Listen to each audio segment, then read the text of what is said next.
Hello everyone. Today we will discuss about difference between charge and mass.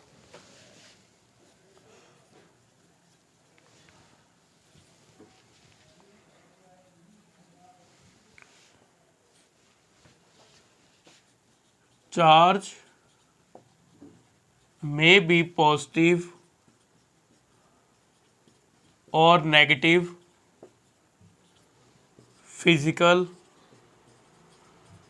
quantity.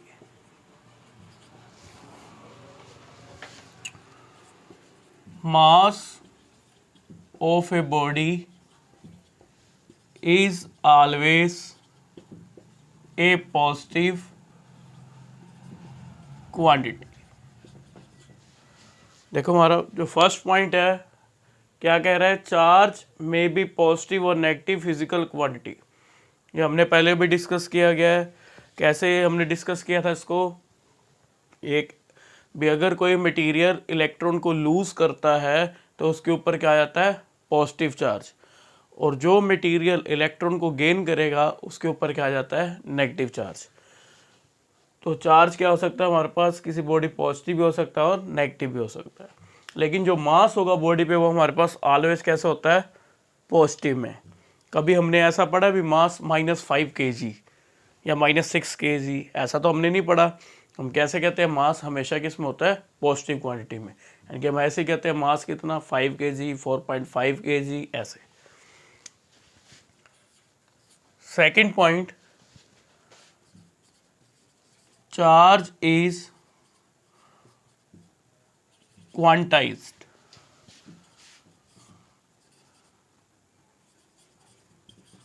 Mass of a body is not considered to be quantized. Charge हमने last पहले video में discuss किया हुआ है, quantization of charge. तो quantization of charge में हमने यही पढ़ा था भी कोई भी चार्ज बॉडी है उस पर जो चार्ज होगा वो कैसा होगा हमारे पास, इंटीग्रल फॉर्म्स में, यानी कि integral value of basic unit of charge.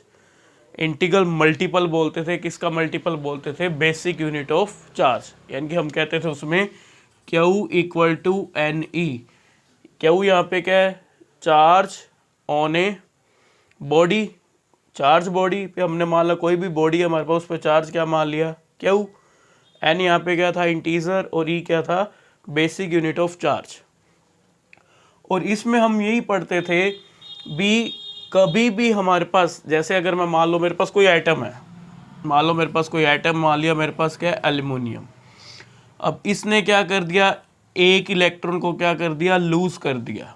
Loose किया तो इस पे क्या आ जाएगा, positive.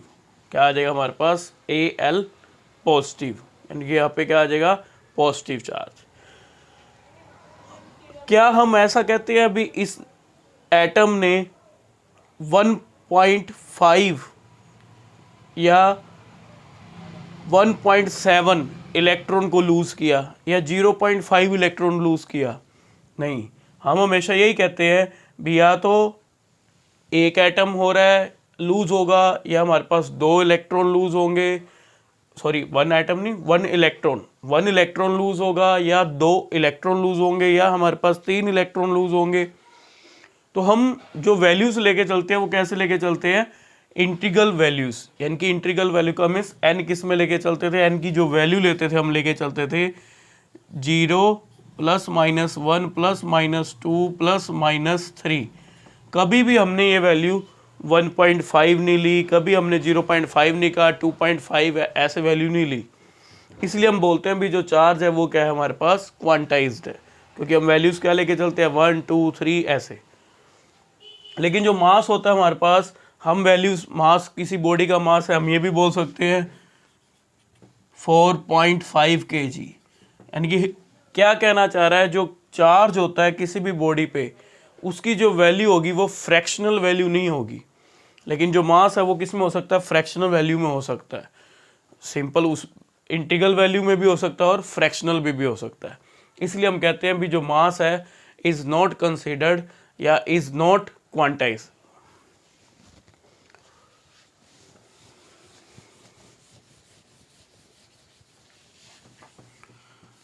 Third difference between charge and mass, that is force between charges may be attractive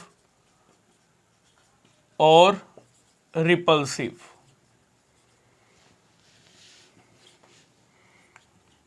Force between masses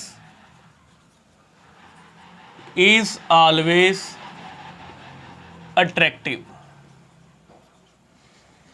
ये भी हमने लास्ट वीडियोस में डिस्कस, जो पहले वीडियोस है उसमें डिस्कस किया हुआ है भी। जो अनलाइक चार्ज होते हैं वो क्या होते हैं, अट्रैक्ट ईच अदर, और जो लाइक चार्ज होते हैं वो क्या करते हैं, रिपेल करते हैं।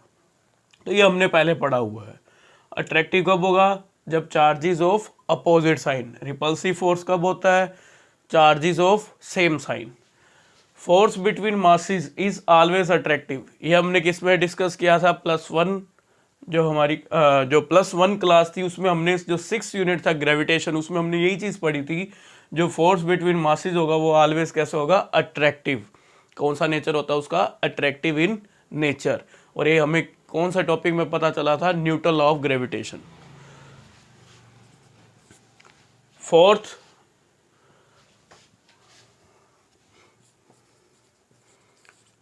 charge is conserved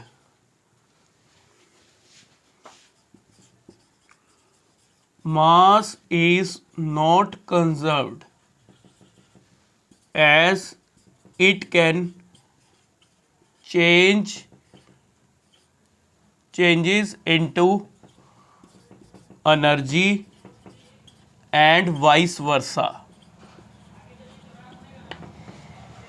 ये हमें किसने बताया था, जो आइंस्टीन था उसने हमें बताया था मास एनर्जी इक्वलेंस के बारे में। उसने एक रिलेशन बताया था E = mc², वेयर E यहाँ पे क्या एनर्जी है, m क्या है मास, और c क्या speed of light in free space. और इसी इक्वेशन की हेल्प से हमें पता चलता था भी जो मास है वो किस में कन्वर्ट हो सकता है, एनर्जी में, और जो एनर्जी है वो किस में कन्वर्ट हो सकती है, मास में। और ये इसका देखो एग्जाम्पल कैसे समझोगे इसको। जो चार्ज है कंजर्व है, ये हमें पता है, कंजर्वेशन ऑफ चार्ज में हमने ये चीज़ पढ़ ली थी भी। जो टोटल चार्ज होगा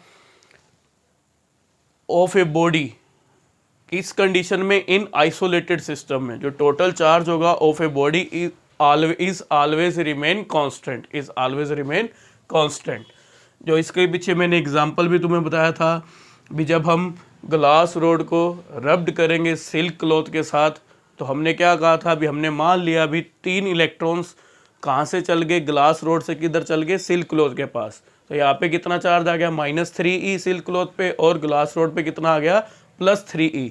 अब नेट चार्ज देखूँ तब भी इस सिस्टम के ऊपर, तो वो कितना है, 0। रबिंग से पहले भी क्या था, ग्लास रोड पे नेट चार्ज 0 था, सिल्क क्लॉथ पे भी क्या था, 0। अब सिस्टम पे देखें तो तब क्या था, 0। इसका मीन्स हमारे पास जो चार्ज होता है वो क्या रहता है, कांस्टेंट। अब इसको हम देखते हैं कैसे इस इक्वेशन को हम कैसे अप्लाई करते हैं।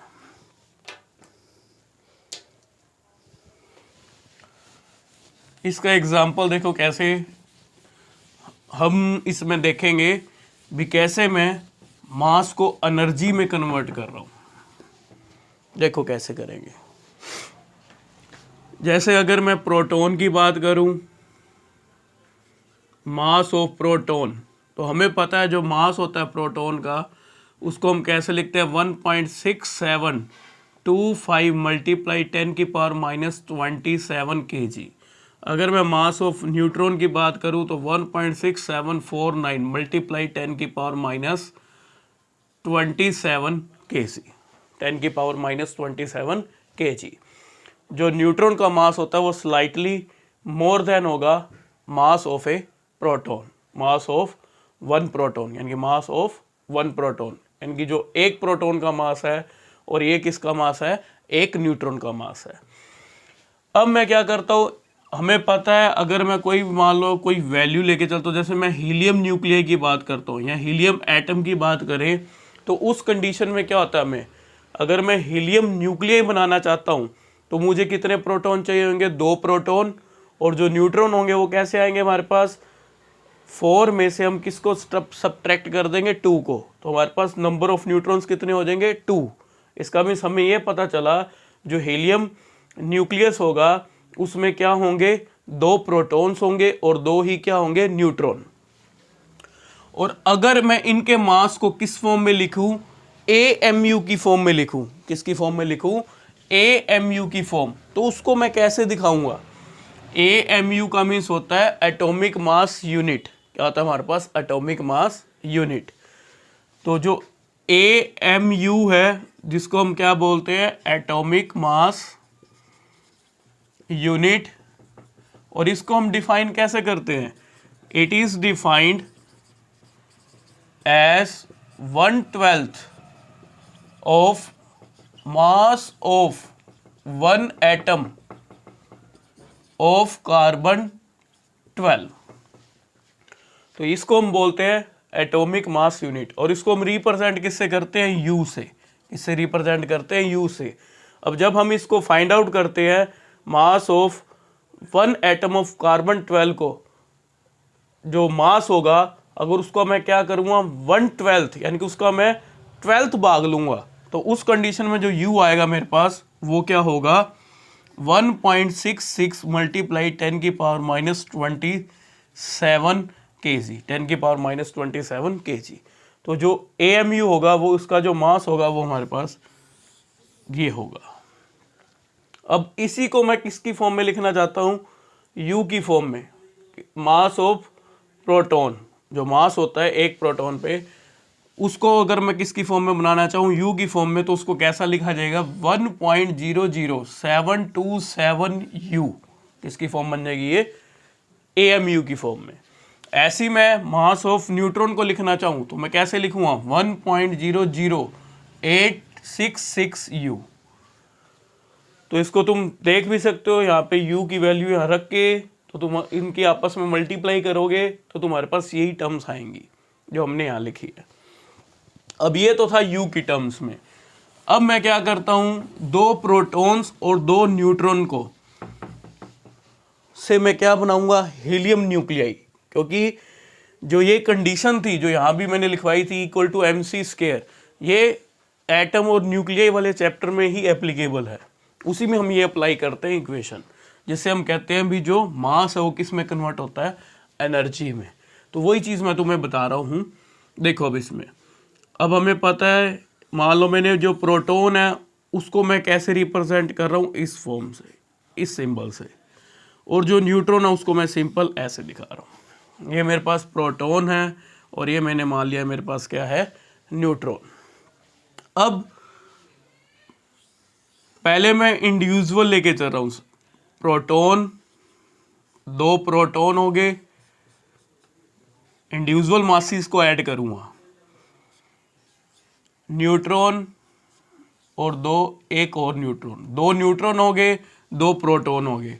अब इनका अगर मैं मासेस ऐड करूं तो मैं देखता हूं भी मेरे पास क्या रिजल्ट आता है, क्योंकि हमें पता है भी जो हीलियम न्यूक्लियाई है वो किससे मिलके बना है, 2 प्रोटॉन से और 2 न्यूट्रॉन से। किससे मिलके बना है, 2 प्रोटॉन और 2 न्यूट्रॉन। तो तभी मैं क्या कर रहा हूं, अब मैं सेपरेट लेके गया हूं। अभी मैं क्या कंडीशन लगा रहा हूं, भी सेपरेट हमारे पास क्या है, प्रोटॉन है और न्यूट्रॉन है। इनका अगर मैं मास देखूं तो मेरे पास कितना आता है, देखो मेरे पास कैसे करेंगे। पहले मैं प्रोटॉन का देखूंगा, प्रोटॉन पे क्या है हमारे पास, एक प्रोटॉन पे कितना है, इसी को यहीं लेके चले हम, 1.00727 U प्लस फिर 1.00727 U प्लस न्यूट्रॉन पे 1.00866 U प्लस 1.00866 U। अब मैं जब इसको सभी को ऐड करता हूँ तो ऐड करेंगे तो हमारे पास देखो कितना आ जाएगा, 6 6 12 12 और 7 19 19 और 7 26, यानी कि हमारे पास आ जाएगा 6, 2 बच गया, 6 और 6 12, 12 और 2 14, 14 और 2 16, 16 और 2 18, ये आ जाएगा हमारे पास 1, आंसर रहेगी 1, 8 और 8 16, 16 और 7, 16 और 7 कितना हो गया 23, 23 और 7 30, 30 और 1 31, क्योंकि जीरो है उसके बाद, फिर 0 पॉइंट कितना आ जाएगा 1 2 3 4, तो ये मेरे पास मास बना 4.03186 U। लेकिन अगर मैं इनको कंबाइन करूं, जिससे मैं क्या बना रहा हूं, हीलियम न्यूक्लियाई, क्या बना रहा हूं, हीलियम न्यूक्लियाई, ये मेरे पास क्या हो गए, 2 प्रोटॉन्स हो गए, और ये मेरे पास क्या हो गए, 2 न्यूट्रॉन हो गए, ये प्रोटॉन, ये प्रोटॉन, ये न्यूट्रॉन और ये न्यूट्रॉन। अब ये मेरे पास क्या बन गया, हीलियम न्यूक्लियस, क्या बन गया मेरे पास, हीलियम न्यूक्लियस। तो अब इसका एक्चुअल अगर हम मास देखते हैं तो हमारे पास क्या होता है, पीरियोडिक टेबल्स में हम क्या देखते हैं, मास देखते हैं, तो हमारे पास जो हीलियम न्यूक्लियस का जो मास होता है वो आता है 4.00153 U। कितना होता है, 4.00153 U, ये हमारे पास होता है। अब 2 प्रोटॉन 2 न्यूट्रॉन से मैंने क्या बनाया, एक हीलियम न्यूक्लियाई बनाया, लेकिन अब इनके मासेस में क्या आया, डिफरेंस आ रहा है। कैसे डिफरेंस आ रहा है, अब देखो यहाँ पे अगर मैं सेपरेट प्रोटॉन और न्यूट्रॉन के मास को ऐड कर रहा हूँ, सम कर रहा हूँ, तो हमारे पास ये वैल्यू आ रही है, लेकिन जब ये आपस में बाइंड हो गए तो हमारे पास वैल्यू कितनी है, 4.00153 U। तो इसका मीन्स यहाँ पे क्या हुआ, कुछ ना कुछ मासिस का क्या हुआ, डिफरेंस आ रहा है। अगर मैं इसको डिफरेंस करता हूँ कितना है, 4.00153 U। अब इसमें से अगर सब्ट्रैक्ट करते हैं तो हमारे पास आ जाएगा 3, यहाँ पे 3, यहाँ पे 0, यहाँ 3 0 0 U। और इस मास को हम बोलते हैं, that is called mass defect. क्या बोला जाता है इसको, मास डिफेक्ट। अब इस मास डिफेक्ट का क्या मीन्स आया यहाँ पे, यही जो मास डिफेक्ट होगा, इससे हमारे पास क्या होगी, एनर्जी रिलीज होती है। क्या होती है हमारे पास, एनर्जी रिलीज होगी। देखो जब ये हमारे पास हो रही थी कंडीशन, ये प्रोटॉन, ये प्रोटॉन, ये न्यूट्रॉन, ये न्यूट्रॉन जब सेपरेट थे हमारे पास, और जब हमारे पास ये क्या हुए, कंबाइन हुए, ये proton,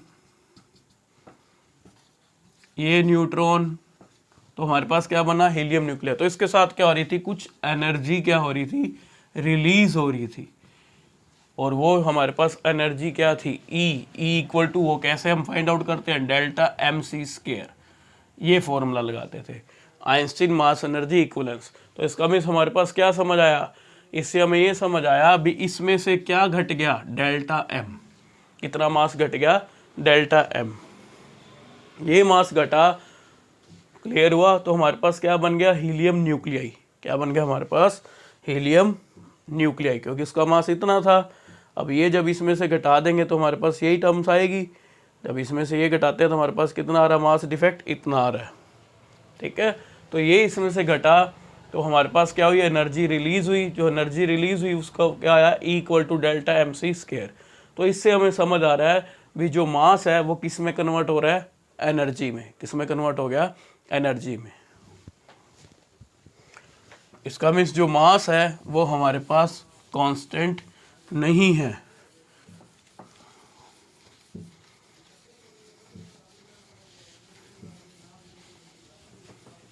next point,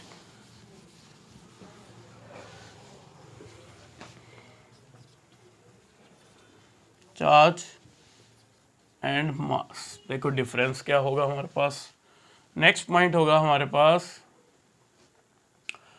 force between वाला हो गया, कंजर्व हो गया, क्वांटाइजेशन हो गया।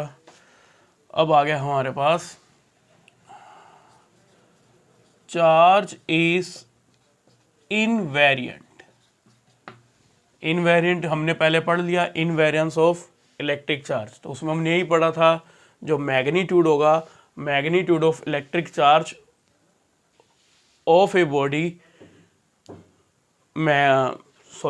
The magnitude of charge on a body does not very what ever be the speed of the body. यानी कि उसमें हमने ये कंडीशन पढ़ी थी, जब चार्ज कोई बॉडी रेस्ट पे है और उस पर हमारे पास चार्ज क्या हुआ है, अगर वही बॉडी अगर मोशन में होगी तो उस पर चार्ज पे कोई भी इफेक्ट नहीं पड़ेगा, वो चार्ज क्या रहेगा, उतने का उतना ही रहेगा, वो चेंज नहीं होगा। लेकिन अगर मैं मास की बात करूं तो हमारे पास क्या था, मास में क्या बोलते हैं, मास ऑफ ए बॉडी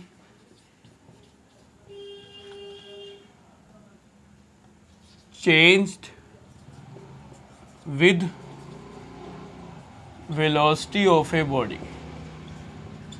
यानी कि जो हमारे पास मास होगा बॉडी का, वो क्या होगा, चेंज होता है किसके साथ, वेलोसिटी ऑफ बॉडी। तो इसके लिए इक्वेशन होती है m equal to m naught under root 1 minus V square divide में c स्केयर। इस रिलेशन से हमें पता चलता है भी कैसे हमारे पास मास वेलोसिटी के साथ वेरी करता है। तो m यहाँ पे क्या है, m is the mass of a body moving with velocity v, c यहाँ पे क्या है, speed of light in free space, और m नॉट यहाँ पे क्या है, rest mass of a body. Rest mass का मीन्स भी जहाँ पे हमारे पास जो बॉडी है वो क्या है, रेस्ट पे है, तो उसका हमने रेस्ट मास को हमने किससे रिप्रेजेंट किया, m नोट से। यानी कि यहाँ पे जो वेलोसिटी है वो क्या है, उसकी 0, तो उसको हम मास को किससे रिप्रेजेंट करते हैं, m नोट से। अब ये कंडीशन तभी एप्लीकेबल है हमारे पास भी जब हमारे पास मास ऑफ ए बॉडी किसके कंपेरेबल, यानी कि जो मास ऑफ ए बॉडी होगा, या हम ये भी कह सकते हैं सिंपल वे में, जो स्पीड ऑफ बॉडी होगी वो किसके कंपेरेबल होगी, स्पीड ऑफ लाइट के। किसके कंपेरेबल होगी, स्पीड ऑफ लाइट। तब उस कंडीशन में हमारे पास जो मास होगा वो क्या हो जाएगा, बॉडी का चेंज हो जाएगा। क्या हो जाएगा हमारे पास, चेंज।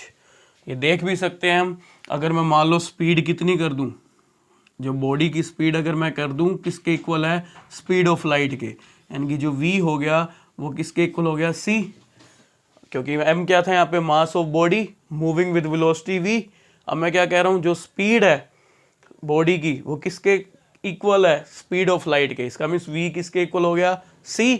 तो अगर मैं यहाँ पुट करके देखूँ वैल्यू, तो मेरे पास m की वैल्यू फाइंड आउट करेंगे तो हमारे पास कितनी आ जाएगी, m naught under root 1 minus v की जगह क्या आ जाएगा, c, तो यहाँ पे c स्केयर बन जाएगा। c स्केयर नीचे ये कैंसिल आउट हो जाएगा, 1 में से 1 गया, 0, 0 का अंडर रूट 0। अब किसी के नीचे 0 हो तो हम उसको क्या कहते हैं, इन्फिनिटी। क्या बोला जाता है, इन्फिनिटी। यानी कि जिसको हम, इसका मीन्स जो मास होगा वो क्या हो गया, इन्फिनिटी हो गया, जिसको हम डिफाइन ही नहीं कर सकते, तो इतना मास हो गया। तो ये कंडीशन तभी हमारे पास एप्लीकेबल है जब स्पीड ऑफ बॉडी किसके कंपेरेबल होगी, स्पीड ऑफ लाइट के। तो उस कंडीशन में हम बोलते हैं बॉडी का मास क्या हो जाएगा, चेंज हो जाएगा। नेक्स्ट पॉइंट देखो हमारे पास इसी में क्या बनता है,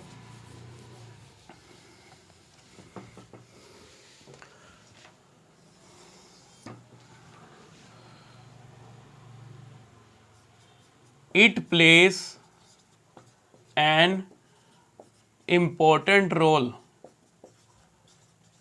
in electricity. It play an important role in electricity. देखो अब इलेक्ट्रिसिटी में हम किसके बारे में स्टडी करते हैं, चार्जेस के बारे में। तो इसका मीन्स इसका जो रोल है वो किस में है, इलेक्ट्रिसिटी में। लेकिन जो मासेस है हमारे पास, it place an important role in gravitation. इसमें होगा हमारे पास ग्रेविटेशन में। तो ये भी हमें पता है कहाँ से, Newton law of gravitation. Next point हम लिख सकते हैं इसमें, charge may not exist without mass. अब सिंपल सी बात है भी, क्या हमारे पास चार्ज एग्जिस्ट करेगा अगर कोई बॉडी है उसका मास ही नहीं है हमारे पास। अगर मास ही नहीं है, सिंपल सी बात है, कोई बॉडी नहीं है, तो हम क्या से कह सकते हैं उस पर चार्ज है। चार्ज किस पे होता है, किसी बॉडी पे होता है, अगर बॉडी नहीं है तो इसका मीन्स चार्ज एग्जिस्ट नहीं करेगा। इसमें कैसे लिखेंगे हम, but mass exist without net charge also. लेकिन अब देखें, अब इसको कैसे करेंगे, मान लो ये मेरे पास ये कोई बॉडी है, अब इसका मास तो है लेकिन नेट चार्ज क्या है, 0, इसका मीन्स मास तो एग्जिस्ट करता है, अब नेट चार्ज क्या हो हमारे पास, 0।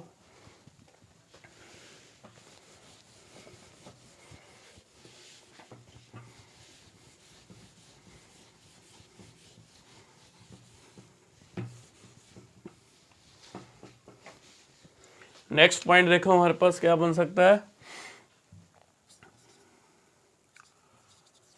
Charge is a derived physical quantity. क्या हो सकता है हमारे पास, जो चार्ज है वो क्या है हमारे पास, एक डिराइव्ड फिजिकल क्वांटिटी है। लेकिन जो मास होता है हमारे पास, mass of a body is a fundamental physical quantity. और ये हमने 11th में पढ़ा भी हुआ है, फंडामेंटल फिजिकल क्वांटिटी कितनी होती है, 7 टाइप्स।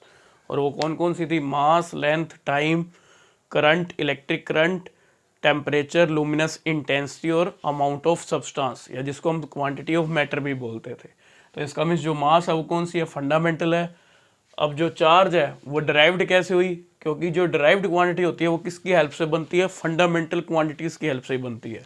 और ये कैसे हम डिफाइन बताएंगे, हमें पता है जो करंट होता है, इलेक्ट्रिक करंट, उसको हम कैसे डिफाइन करते हैं, it is defined as rate of flow of electric charge.